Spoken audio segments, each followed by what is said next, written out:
Hello students. आज हम adjustments वगैरह और फर्दर डिस्कस करने जा रहे हैं, जिसमें एक एडजस्टमेंट है इम्पेयरमेंट लॉस से रिलेटेड, गुडविल की इम्पेयरमेंट लॉस। अच्छा, गुडविल क्योंकि हम दो तरह से रिकॉर्ड करते हैं, फुल गुडविल मेथड और प्रोपोर्शनेट गुडविल मेथड।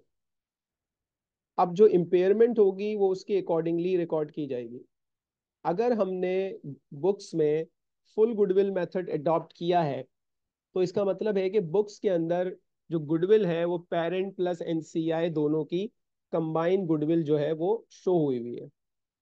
इसका मतलब है कि अगर सब्सिडरी की गुडविल इम्पेयर्ड होती है तो अब इम्पेयरमेंट लॉस का इम्पैक्ट पेरेंट के ऊपर भी पड़ेगा और एनसीआई के ऊपर भी पड़ेगा। तो जो भी इम्पेयरमेंट लॉस होगा उसका एक अफेक्ट हम पेरेंट के ऊपर डालेंगे, इसलिए हम रिटेन अर्निंग को डेबिट करेंगे। एक अफेक्ट हम एनसीआई पे डालेंगे, इसलिए हम एनसीआई को भी डेबिट कर देंगे क्योंकि ये लॉस है। और गुडविल क्योंकि कम हो जाएगी इसलिए हम गुडविल को क्या कर देंगे, गुडविल को हम क्रेडिट कर देंगे। तो ये फुल गुडविल मेथड में इम्पेयरमेंट की जर्नल एंट्री हमने पास की, जिसका बैलेंस शीट इफेक्ट मैंने बताया है। इम्पेयरमेंट क्योंकि प्रॉफिट एंड लॉस अकाउंट में एज एन एक्सपेंस जाता है, तो जब प्रॉफिट एंड लॉस अकाउंट बनेगा तो उसका पीएनएल का इम्पैक्ट भी दोनों के ऊपर पड़ेगा, रिटेन अर्निंग यानी कि पेरेंट के ऊपर भी पड़ेगा और एनसीआई के ऊपर भी पड़ेगा। लेकिन प्रोपोर्शनेट गुडविल में गुडविल सिर्फ किससे रिलेट कर रही होती है, सिर्फ पेरेंट्स गुडविल शो हो रही होती है। तो इसका मतलब है इम्पेयरमेंट भी जो पेरेंट का हिस्सा है वो शो किया जाएगा। इसलिए एनसीआई बीच में से हट जाएगा, रिटेन अर्निंग को डेबिट किया जाएगा और गुडविल को क्रेडिट कर दिया जाएगा। इम्पेयरमेंट की कैलकुलेशन क्वेश्चन के अंदर नॉर्मली गिवन होती है। अदरवाइज इम्पेयरमेंट को अकाउंटिंग स्टैंडर्ड 36 डील करता है कि किस तरह से हम एसेट्स की इम्पेयरमेंट करते हैं। नेक्स्ट हमारी डिस्कशन है very important for balance sheet point of view से, क्योंकि हमने बेसिक एडजस्टमेंट सारी कवर कर ली है। Intra group trading in goods and services और intra group receivables and payables. अच्छा, समटाइम्स एक और एडजस्टमेंट हम डिस्कस कर लेते हैं और वो होता है intra group loan.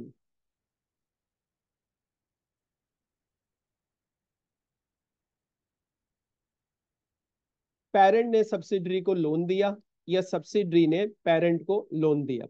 Let's assume कि पेरेंट ने लोन दिया सब्सिडरी को। अब इसके क्या कॉन्सिक्वेंसेज होंगे।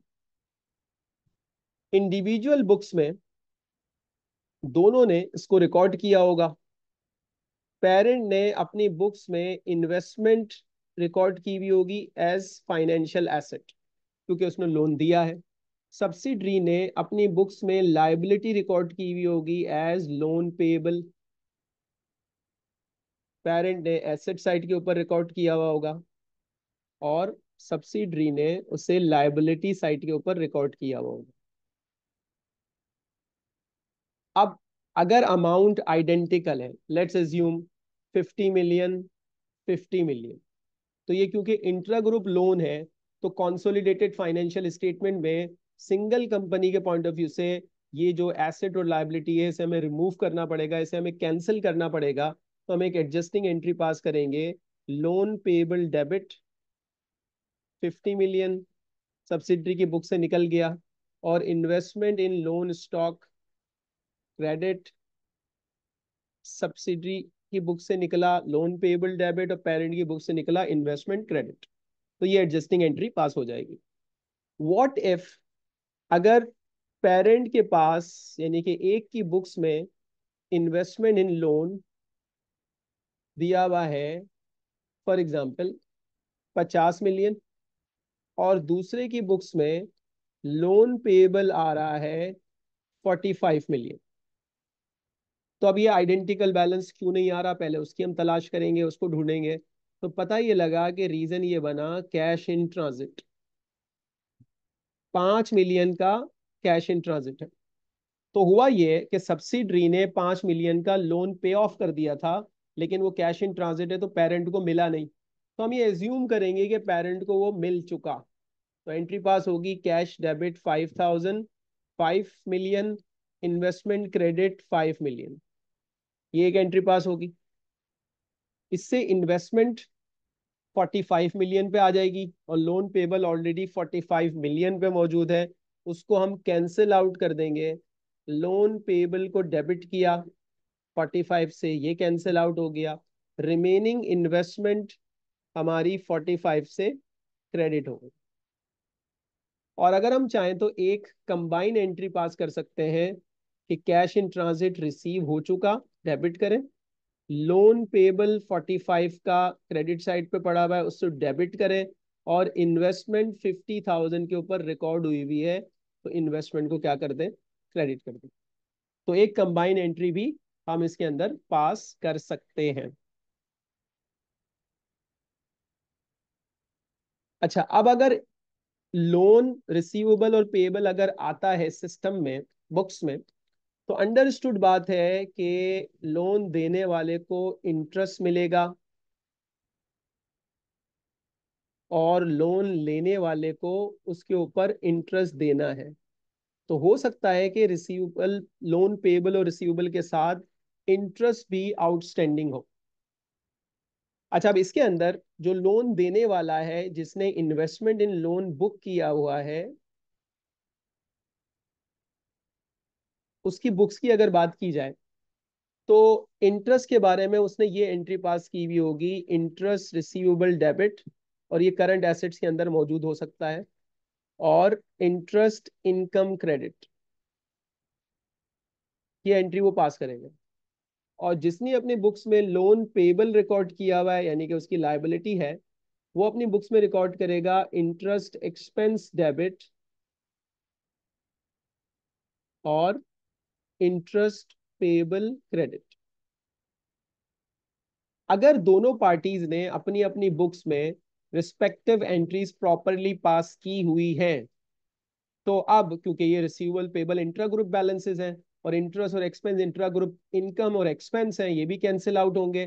तो इंटरेस्ट इनकम और एक्सपेंस तो प्रॉफिट एंड लॉस अकाउंट में कैंसिल आउट होगा और इसका रिलेटेड अफेक्ट रिटेन अर्निंग के अंदर ऑफसेट हो जाएगा। तो हम इंटरेस्ट रिसीवेबल और पेएबल को कैंसिल आउट करेंगे। तो इंटरेस्ट पेएबल जिस पार्टी की बुक्स में क्रेडिट साइड के ऊपर पड़ा हुआ होगा, उसको हम क्या कर देंगे, इंटरेस्ट पेएबल को डेबिट कर देंगे। और इंटरेस्ट रिसीवेबल जिस पार्टी की डेबिट साइड पे रखा हुआ होगा, उसको हम क्रेडिट कर देंगे।